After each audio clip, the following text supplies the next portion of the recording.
Hello, and welcome to our fourth week focusing on Christmas for Awakened. You've heard the birth narrative in the Gospel of Luke, where the Holy Family travels to Bethlehem for a census, and then Jesus is born and placed in a manger. You've heard the birth narrative in the Gospel of Matthew, where the Holy Family is visited by the Magi, and then they have to flee down to Egypt as refugees. But have you heard the birth narrative, where as Jesus is being born, he's almost devoured by a seven-headed red dragon? No? It's in there, I promise, but perhaps not surprisingly, it is not found in the Gospels. It's found in the ever-weird book of Revelation. I really enjoy this birth narrative and love the book of Revelation, especially when it's understood in its proper context. Now, a lot of 21st century American Christians think that the purpose of the book of Revelation is to predict a coming apocalypse. But that's not what it's about at all. The book of Revelation was written by this guy named John, who was exiled on the island of Patmos in the midst of Roman persecution. So he had seen his friends, his loved ones, die at the hands of Romans. And so he wrote an anti-imperial text. But you couldn't just write an anti-imperial text in the first century Roman Empire. So he had to get creative about it and used a lot of coded language to hide what he was talking about, but it would have been clear to first century Jesus followers reading this text what he meant. This story, Jesus' birth narrative in the book of Revelation, is an anti-imperial text at its heart, and to understand it, we really need to look to Greco-Roman mythology, particularly the Greek god Zeus. So Zeus came down to earth, as he was wont to do, and had sex with Leto. She got pregnant, and she was giving birth to their son, Apollo, the god of light. But as she was giving birth to Apollo, there was this giant monster, Python, who was waiting to devour Apollo. Zeus comes in at the last moment, and he saves Leto and Apollo and brings them to safety. Now, John takes this story and applies it to Jesus. Why? Well, in John's version, listen to this first. John says that Mary is pregnant, not Leto, of course, and she's giving birth to Jesus. And it is not Python, but a seven-headed red dragon that's waiting to devour Jesus. The seven-headed red dragon is Rome. We know this because Rome was the city of seven hills, and red was the color of Roman legions. It is Rome that's waiting to devour Jesus, and thus Jesus' followers. Look, there are several things symbolically important that are going on here. One of the most important is, you'll remember that I told you that whenever Jesus' followers confessed that he was the Son of God, that was a very controversial and political thing to do, because that title was already taken. There was already a Son of God, the Emperor. But the Emperor wasn't just a son of any god. The Emperor was the son of Apollo, the god of light, the one who this birth narrative is about. And so John takes the story of a birth narrative in Caesar's family and then applies it to Jesus. And Apollo is about to be devoured by a monster. But John points out, by appropriating the story, that Rome has now gone from being saved by a monster to being the monsters that are devouring Jesus' followers. Woo! What's more, Apollo was the god of light. By taking his story and applying it to Jesus, John says that it is Jesus who is the true light, not Apollo and thus the Roman emperor. This is a really clever story, and I love reading this, especially in this context, because we see this anti-imperial notion of early Jesus followers who put Jesus at odds with the Roman Empire from the very beginning of his life.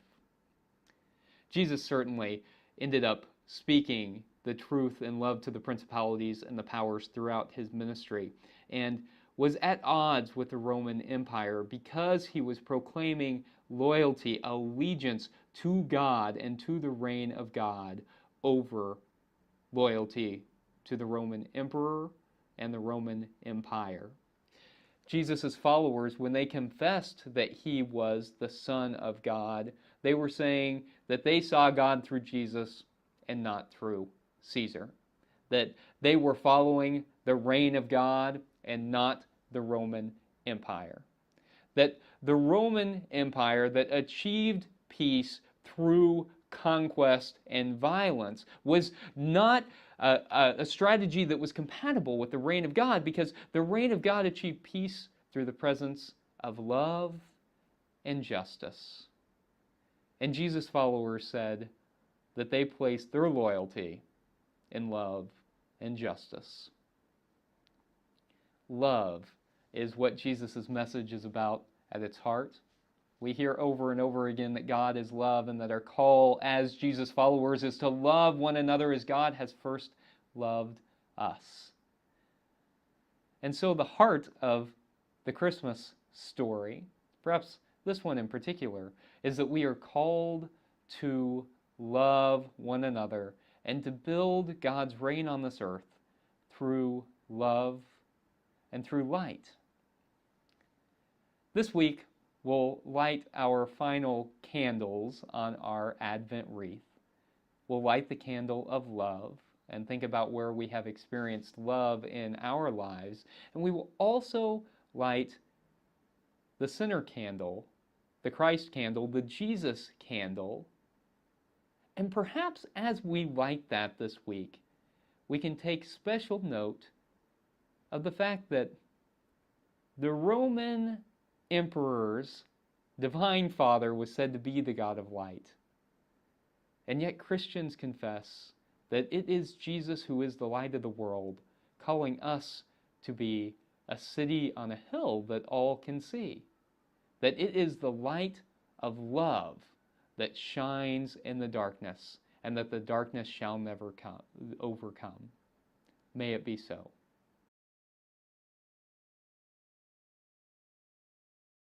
This week, we light the candle of love.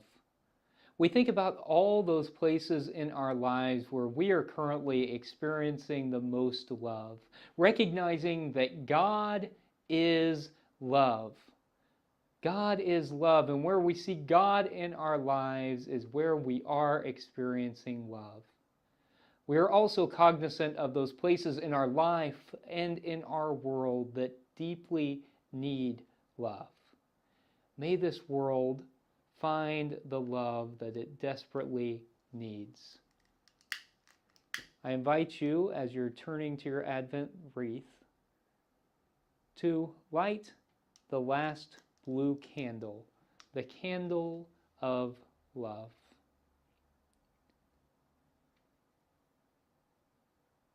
God of love, we know that you have called us to love ever more deeply and to rejoice in your love, knowing that when we need to discover you, we just look to love. May that love rule our hearts and enliven our lives. May it be so. Amen. I also encourage you now, or on Christmas Eve or Christmas Day, to also turn towards the white candle in the center, the Christ candle, representing the birth of Jesus. As we turn to this candle, we recognize that Jesus' teachings are a light for our lives. That Jesus' teachings teach us how to live and teach us how we can experience God in our lives. And so we give thanks as Jesus followers for his life, for the light that he is to us, and the encouragement he gives us to be a light of love and hope and peace and joy for all this world. We give deep thanks for the Prince of Peace, the one who taught us how to make this world a deeply compassionate, justice-filled place. May we work each day of our lives to help bring about the reign of God on this earth that Jesus talked about each day of his ministry, ever so passionately calling us to be a part of it. May it be so. Amen.